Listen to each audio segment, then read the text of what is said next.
श्रीकृष्णाय नमो नमः। श्रीरामाय रामभद्राय रामचंद्राय वेदसे रघुनाथाय नाथाय सीतापतये नमो नमः। श्री पुरुषोत्तम मास महात्मने चतुर्विंशोऽध्याय 24 अध्याय। कल तक के हमने देखा था और ब्राह्मण ने बताया था कि ब्राह्मण कहते हैं कि मैं प्रयाग जाना चाहता हूँ, इस रास्ता न जाने के कारण मैं भूल कर यहाँ चला आया हूँ। थकावट के कारण क्षण भर में मरणासन हो गया। बाद में तुरंत तुमने मेरे प्राण दिए। हे मणिग्रीव, बोलो तुमको मैं क्या दूँ। इस तरह कल हमने वार्तालाप देखी थी। वो दोनों पति पत्नी ने अपने दुख का कारण बताया, किस कारण वो वन में आए हैं। इस प्रकार उग्रदेव ब्राह्मण के वचन को सुनकर अपनी स्त्री के सामने उन मुनीश्वर ने उग्रदेव की प्रार्थना की दरिद्रता को समुद्र को पार करने की इच्छा वाले मणिपुर ने अपने कर्म भयंकर फल वृत्तांत को कह दिया। हाँ, अब आगे की कथा आगे बताते हैं। चतुर्थ अध्याय में चमत्कार पुरे रम्ये द्विजन समान कुले मम वास भवत्र धर्मपत्न्यास द्विज धन्यमस्य पवित्रस्य परोपकृतशालेन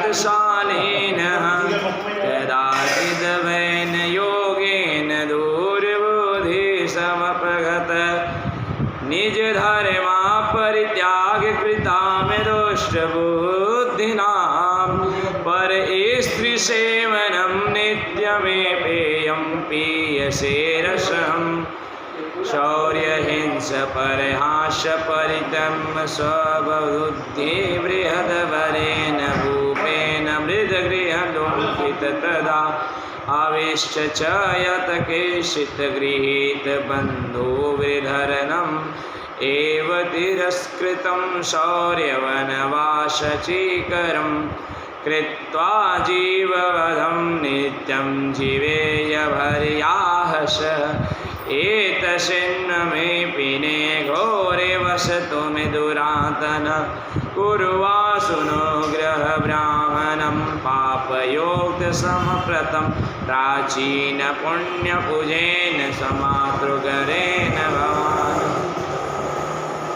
ऋषि ने से ये मणिग्रीव बोलता है कि हे ब्राह्मण, द्विजों से पूर्ण और सुंदर चमत्कारपुर में धर्मपत्नी के साथ में रहता था। धन धान्य पवित्र आचरण परोपकार में तत्पर मुझे किसी समय संयोग की दृष्टि वृद्धि पैदा हो गई। दुष्ट बुद्धि के कारण मैंने धर्म का त्याग कर दिया था, दूसरे की स्त्री का सेवन किया और अपेय वस्तु का पान किया, जो नहीं पीनी चाहिए, जो नहीं करना चाहिए, वो सब मैंने किया। चोरी की हिंसा में तत्पर रहता था, इसलिए बंधुओं ने मेरा त्याग कर दिया। उस समय महाबलवान राजा ने मेरा घर लूट लिया। बाद में बचा हुआ जो कुछ धन था उसको बंधुओं ने ले लिया। इस प्रकार सभी ने मेरा तिरस्कार किया और फिर मैं वन को आ गया। स्त्री के साथ इस घोर वन में निवास करने लगा और मुझ दुरात्मा का निर्जीवों का वध करके जीवन निर्वाह हो रहा है।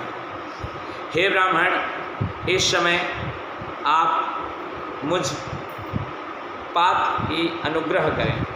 प्राचीन पुण्य के समूह में आप इस घोर वन में आए हैं। हे महामुनि, स्त्री के साथ मैं आपकी शरण में हूँ। आप उपदेश प्रसाद के कृतार्थ करने योग्य हैं। जिस उपाय के करने से मेरी तीव्र दरिद्रता इसी क्षण नष्ट हो जाए, अतुल वैभव को प्राप्त कर यथा सुख विचारूं। उग्रदेव बोले, हे महाभाग, तू कृतार्थ हो गए जो तुमने मेरा अतिथि सत्कार किया है। बिना तीर्थ के, बिना दान के, बिना प्रयास के तुम्हारी दरिद्रता दूर हो जाएगी, ऐसा मैंने विचार किया है। इसके बाद तीसरा पुरुषोत्तम मास आने वाला है। उस पुरुषोत्तम मास में सावधानी पूर्वक, विधि पूर्वक तुम दोनों स्त्री पुरुषोत्तम भगवान को प्रसन्न करने के लिए दीप का दान करना। उस दीप दान से तुम्हारी यह दरिद्रता जड़ से नष्ट हो जाएगी। तिल के तेल से दान करना चाहिए, विभव के होने से घी का दान करना चाहिए, परंतु इस समय वन में वास करने के कारण घी अथवा तेल इनमें तुम्हारे पास जो कुछ भी नहीं है। हे अनग मणिग्रीव पुरुषोत्तम मास भर स्त्री के साथ नियम पूर्वक तुम यदि तेल के दान करना, दीप का दान करना, स्त्री के साथ इस तालाब में नित्य स्नान करके दीप दान करना, इसी प्रकार तुम इस वन में एक मास व्रत करना, तुम्हारे अतिथि सत्कार से मैं प्रसन्न। यह वेद में कहा हुआ है, तुम दोनों स्त्री पुरुष के लिए उपदेश दिया है। विधिहीन भी दीप दान करने से मनुष्य लक्ष्मी की वृद्धि होती है। यदि पुरुषोत्तम मास में विधिपूर्वक दीप दान किया जाए तो क्या ही कहना। वेद में कहे हुए कर्म और अनेक प्रकार के दान पुरुषोत्तम मास में दीप दान की 16वीं कला की बराबरी भी नहीं है। समस्त तीर्थ समस्त शास्त्र पुरुषोत्तम मास के दीप दान की 16वीं कला को नहीं पा सकते। योग दान सांख्य समस्त यंत्र से पुरुषोत्तम मास के दीप दान 16वीं कला को नहीं पा सकते हैं। चंद्रायण कोई भी इसकी बराबरी नहीं कर सकते। वेद का प्रतिदिन पाठ करना, गया श्राद्ध, गोमती नदी का सेवन करना, पुरुषोत्तम मास के दिन भगवान की पूजा करना, हजारों ग्रहण ब्राह्मणों को विपरीत पुरुषोत्तम मास के दिन दीप दान करना चाहिए। कुरुक्षेत्र आदि क्षेत्र में, दंडक आदि वन में यह करना चाहिए। हे वत्स, अत्यंत गुप्त जिस किसी के कहने के लायक नहीं है, यह धन धान्य पुत्र पौत्र यश करने वाला है। बंध्या स्त्री को बांझ का नाश करता है और स्त्रियों को सौभाग्य देता है। राजस्य की राजा को राज्य देने वाला है, प्राणियों की इच्छा के अनुसार फल देने वाला है। पतिव्रता स्त्री को प्राप्त कर सकता है। विद्यार्थी अपनी शिक्षा पा सकता है, सिद्ध करना चाहते वो सिद्ध कर सकते हैं। शास्त्र के जो पुरुषोत्तम मास में जिस किसी भी जगह दीपदान करने की इच्छा हो प्राप्त कर सकते हैं। हे वत्स, विधि पूर्वक नियम से जो दीपदान करता है तो फिर करना ही क्या है, तो कहना ही क्या, पुरुषोत्तम मास में दीप का दान अवश्य कर। अगस्त मुनि बोले, इस प्रकार वह श्रेष्ठ ब्राह्मण मन से 2 भुजा वाले मुरली वाले धारण करने श्री भगवान हरि का स्मरण करके प्रयाग को गए। वे दोनों अपने अपने आश्रम से उग्रदेव के जाने पीछे जाकर उनके पास मास पर्यंत वास करके प्रसन्न मन हो दोनों स्त्री पुरुष उग्रदेव को नमस्कार किया, फिर आश्रम को गए। अपने आश्रम में आकर भक्ति से भगवान का पूजन पाठ करने लगे। दीपदान करते हुए आलस को छोड़कर वे ऐश्वर्य के लिए इंदुकी के तेल का दीपदान करने लगे। इस प्रकार दोनों को श्री पुरुषोत्तम मास बीत गया। उग्रदेव ब्राह्मण के प्रसाद के शुद्धांत कारण होने कार वशीभूत हो इंद्र की पुरी को गए। वहाँ होने वाले सुखों को भोग कर पृथ्वी पर भारत खंड में उग्रदेव के प्रसाद के श्रेष्ठ जन्म के उन दोनों स्त्री पुरुष ने धारण किया, जो पूर्व जन्म में तुम मृग की हिंसा में तत्पर मणिग्रीव थे। वीरबाहु के पुत्र चित्रबाहु नाम से प्रसिद्ध राजा हुए। इस समय यह चंद्रकला नाम के जो तुम्हारी स्त्री है वह पूर्व जन्म में सुंदरी नाम से तुम्हारी स्त्री थी। पतिव्रत धर्म से तुम्हारे अर्धांग की भागिनी है। जो स्त्री पतिव्रता होती हैं वे अपने पति के पुण्य का आधा भाग लेने वाली होती हैं। श्री पुरुषोत्तम मास ने जिंदगी के तेल से दीपदान करने को यह निकृष्टक राज्य मिला है। जो पुरुषोत्तम पुरुष भगवान को घी अथवा तेल का दीपदान करता है तो फिर कहना ही क्या है, उनकी सेवा बहुत है। वाल्मीकि मुनि फिर बताते हैं, इस प्रकार अगस्त ऋषि ने राजा चित्रबाहु के पूर्व जन्म का वृत्तांत कहकर और राजा चित्रबाहु से किए गए सत्कार को लेकर अक्षय आशीर्वाद देकर चले गए। इति श्री बृहदनारदी पुराण पुरुषोत्तमे श्री नारायण संवादे द्वितीयाय श्री 24 अध्याय पूर्ण पदवल वृंदावन बिहारी लाल की जय।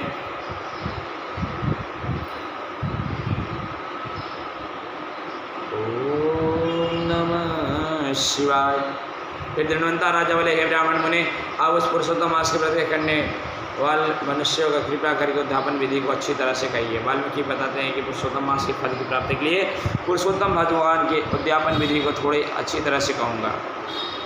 बताते हैं, आराम से सुनना सब लोग। बताते हैं, कृष्ण पक्षे चतुर्दश्याम नवम पुरुषोत्तमे अष्टमातम कर्तव्य मुगापन मुद्रितम यथालम राठरोणिमासम श्री पुरुषोत्तम मासे पुण्य जनता कृता गौतम क्रिया संविता भूत्वा। बताते हैं, कृष्ण पक्ष की चतुर्दशी अथवा नवमी अथवा अष्टमी को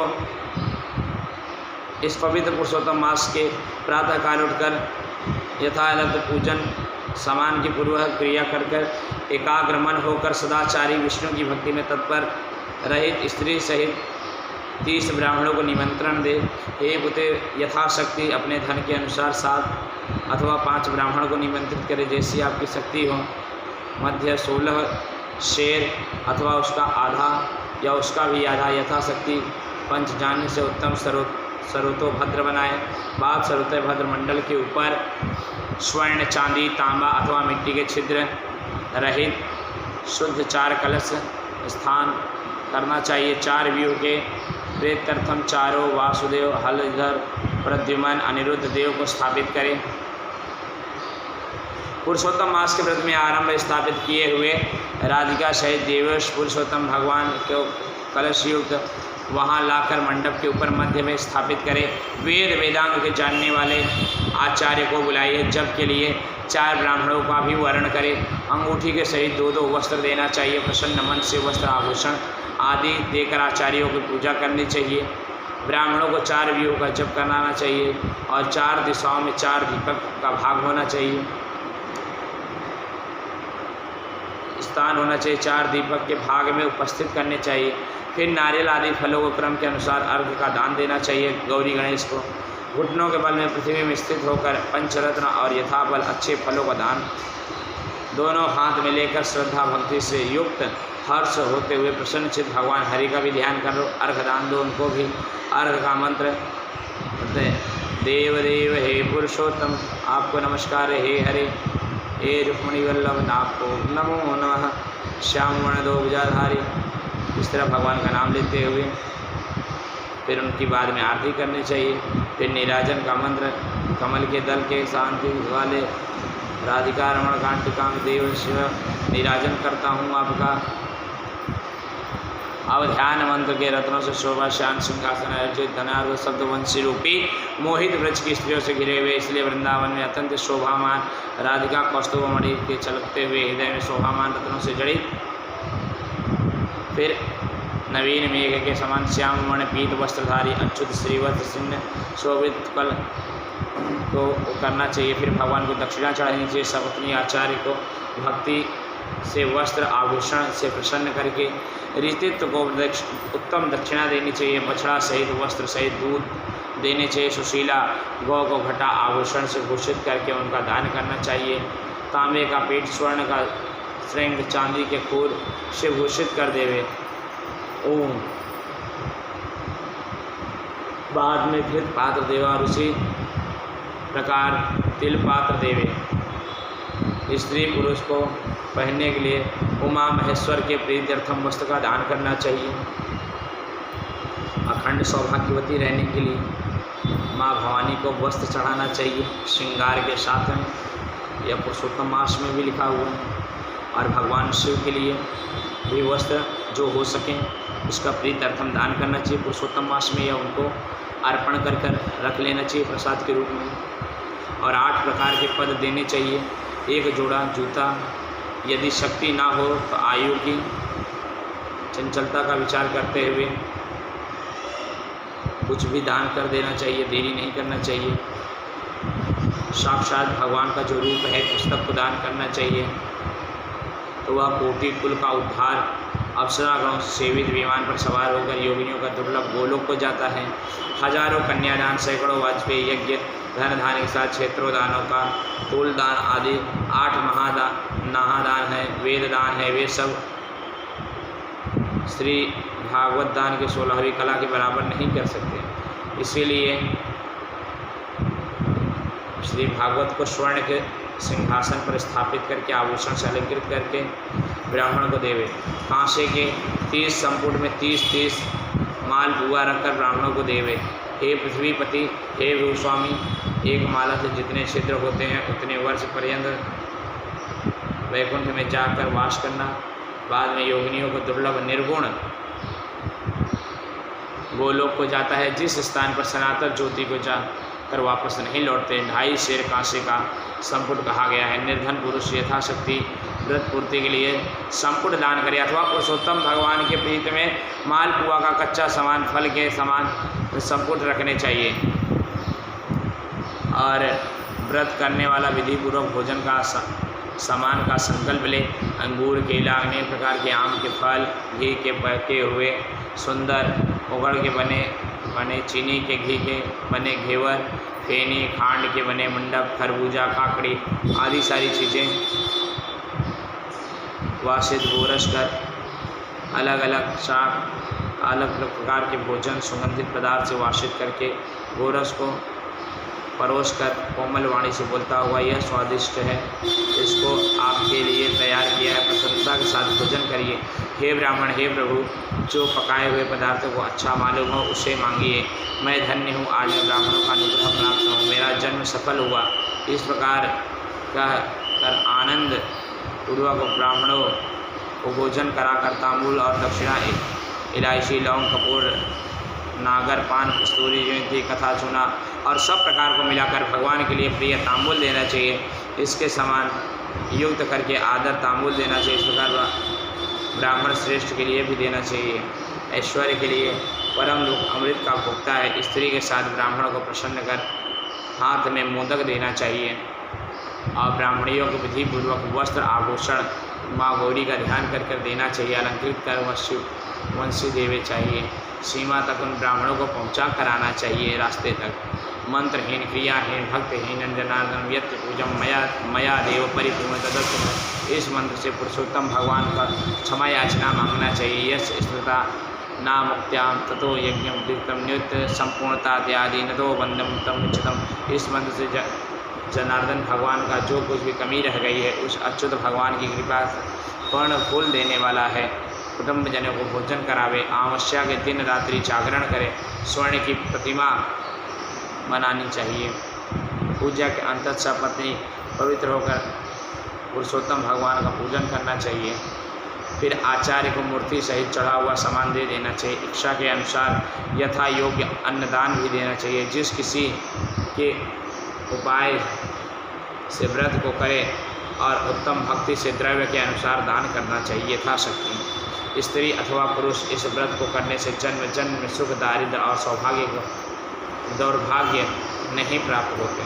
जो लोग इस व्रत को करते हैं इस लोक में अनेक प्रकार के मनोरथ को प्राप्त करके सुंदर विमान में चढ़कर श्रेष्ठ लोक को जाते हैं। श्री नारायण बोले, इस प्रकार जो भगवान का पूजन पाठ करता है इस लोक में सारे सुख को भोग कर पाप राशि होकर मुक्त होकर अनंत गोलोक कर जाता है। इति श्री बृहदनारदी पुराण पुरुषोत्तम श्री नारायण संवाद पूर्ण पद बोल वृंदावन बिहारी लाल की जय। 25 अध्याय पूर्ण पद बोलो जय श्रीमन्नारायण भगवान की जय। जय श्रीमन्नारायण नारायण नारायण श्रीमन्नारायण नारायण नारायण नारायण नारायण नारायण श्रीमन्नारायण नारायण नारायण नारायण नारायण नारायण श्रीमन्नारायण नारायण नारायण जय मन्नारायण नारायण नारायण श्रीमन्नारायण नारायण नारायण।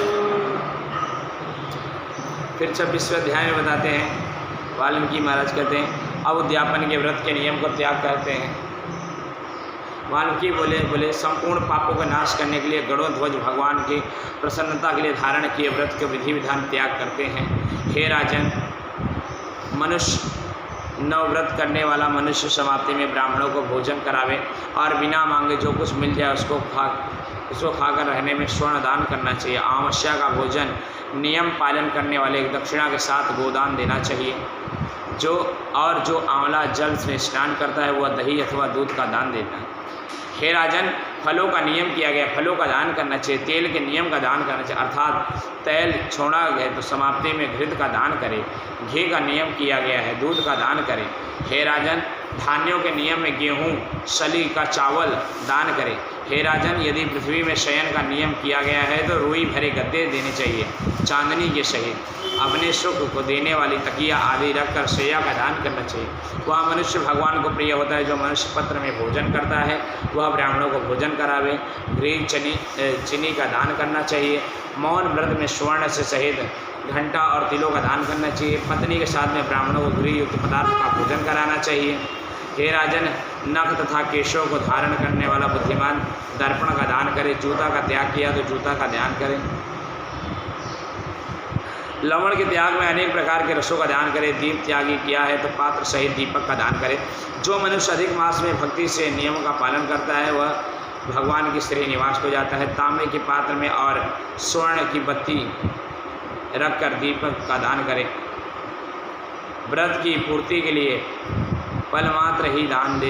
एक वास में 8 घंटों का दान करना चाहिए। वे घट स्वर्ण मिट्टी उपजाऊ है और भार ढोने में समर्थ बैल का भी दान किया जाता है। इन वस्तुओं के न मिलने पर अथवा यथोचित असमर्थ होने पर हे राजन, संपूर्ण व्रतों की सिद्धि वाले ब्राह्मण का वचन कहा गया, अर्थात ब्राह्मण को सुफल मिलने पर व्रत पूर्ण हो जाता है। जो अन्न का सेवन करता है वह चतुर्भुज होकर परमागति को पाता है। इस लोक में इससे बढ़कर दूसरा कोई पवित्र चीज़ नहीं है। अन्न के सेवन से मुनि लोग सिद्ध हो जाते हैं, परम मोक्ष को पाते हैं। देवता लोग दिन में पूर्वाह भोजन करते हैं और मुनि लोग मध्याह्न में भोजन करते हैं। हे नराधिपति, जो बोला अतिक्रमण कर चतुर्थ प्रहर में भोजन करना। हे जनाधिपति, ब्रह्म आदि हत्या का पाप का नाश हो जाता है। जो मनुष्य शुक्ल और कृष्ण पक्ष की एकादशी तिथि का उपवास रखता है वह मनुष्य चतुर्माह को गरुण पर बैठकर वैकुंठ हो जाता है और देवताओं से पूजित होकर अप्सराओं से सेवित किया जाता है। जो मनुष्य कुशा से मल मूत्र कफ रुधिर का साफ करता है वह मनुष्य दुष्टा की कृमि योनि में जाकर वास पाता है। कुशा अत्यंत पवित्र कहे गए हैं, इसलिए उन्हें गंदा नहीं करना चाहिए। कुशे की क्रिया को व्यर्थ नहीं किया जाना चाहिए, क्योंकि कुशा के मूल भाग में ब्रह्मा का वास होता है, मध्य भाग में भगवान विष्णु का वास होता है और उसके पूरे में देवों के देव महादेव का वास होता है। इसलिए वो त्रिदेवों को समझकर उनका मार्जन करें, उनको बचाएं, ना कि उन्हें काटे पीटे उनसे गलत कृत्य करें। उन्हें उखाड़ना नहीं चाहिए। कपिला गौ का दूध न पीवे। हे भूतपते, पलाश के पत्र में भोजन न करें। प्रणव मंत्र का उच्चारण न करें। यज्ञ का बचा हुआ अन्न का भोजन न करें। शुद्ध कुशा के आसन पर न बैठे। जनेऊ को धारण न करें और वैदिक क्रिया को न करें। यदि विधि का त्याग कर मनना करता है तो वह शूद्र अपने पितरों के सहित नरक में डूब जाता है। 14 इंद्र तक नरक में पड़ा रहता है। फिर मुर्गा सुकर बानर योनि को जाता है। इसलिए शूद्र हमेशा प्रणव का त्याग करे। भूमि पर हे शूद्र, ब्राह्मण के नमस्कार करने से सारे कष्ट मिट जाते हैं। हे महाराज, इतना करने के व्रत परिपूर्ण कहा गया है। अथवा ब्राह्मणों को दक्षिणा न देने से मनुष्य नरक के भागी होते हैं। व्रत में विघ्न होने पर अंधा और कोढ़ी हो जाता है। हे भूत, मनुष्यों में श्रेष्ठ मनुष्य के वचनों का उल्लंघन न करे। यह मैंने कल्याण को करने वाले, पापों के नाशक, उत्तम फल को देने वाले, माधव को प्रसन्न करने वाले, मन को प्रसन्न करने वाले धर्म का रहस्य आपको नित्य पाठ कराए। हे राजन, जो इसका हमेशा सुनता अथवा पढ़ता है वो उत्तम लोक को जाता है, जहाँ योगेश्वर भगवान हरि का निवास होता है। इति श्री बृहद नारदी पुराण पुरुषोत्तमे श्रीमन्नारायण भगवान की जय। उमापति महादेव की जय। 26 अध्याय पूर्ण पद। ओम नमः शिवाय। हरि ओम नमः शिवाय। ओम नमः शिवाय। हरि ओम नमः शिवाय।